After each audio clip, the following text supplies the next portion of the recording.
Hello friends, நம்ம இன்னைக்கு எங்கே போகிறோம்னு பார்த்தீங்கன்னா, இங்கே தான் நம்ம இருக்கோம். எஸ், நம்ம எங்கே இருக்கோம் அப்படின்னு பார்த்தீங்கன்னா, ஒரு பில்டிங் கன்ஸ்ட்ரக்ஷன் நடந்துட்டு இருக்கிற ஒரு இடத்துல தான் நம்ம இருக்கிறோம். நீங்கள் இங்கே பார்த்தீங்கன்னா ரூம் கட்டிகிட்டு இருக்கிற இந்த இடத்துல தான் நான் வந்திருக்கிறேன். இந்த ரூமுடைய எட்ஜஸ்லலாம் நீங்கள் பார்த்தீங்க அப்படின்னா, இந்த மாதிரியான குட்டி குட்டி கல்லை தான் வந்துட்டு இந்த மூளைக்கு வைப்பாங்க, இந்த எட்ஜஸ்க்கு வந்து வைப்பாங்க. ஸோ அதெல்லாம் வச்சாதான் வந்துட்டு அது நல்லா ஸ்ட்ராங்காக நல்லா நிற்கும். ஸோ வேதத்துலையுமே அப்படிதான் நம்ம ஒரு வசனத்தை வாசிக்கின்றோம். மார்க் 12:10 வீடு கட்டுகிறவர்கள் ஆகாது என்று தள்ளின கல்லே மூளைக்கு தலைக்கல் ஆயிற்று அப்படின்னு சொல்லி வேதத்துல வாசிக்கிறோம்ல.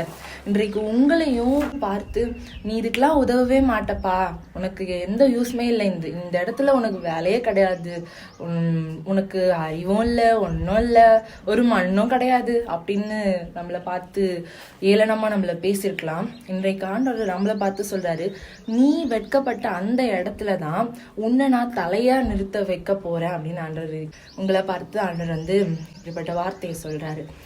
இங்க பாருங்க, ஆகாதுன்ற தள்ளின கல்லு தான் வந்துட்டு இந்த மூளைக்கே வந்து ஒரு பெரிய தலைக்கல்லா மாறி இருக்கு.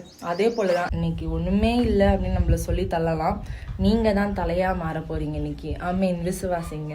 Praise the Lord.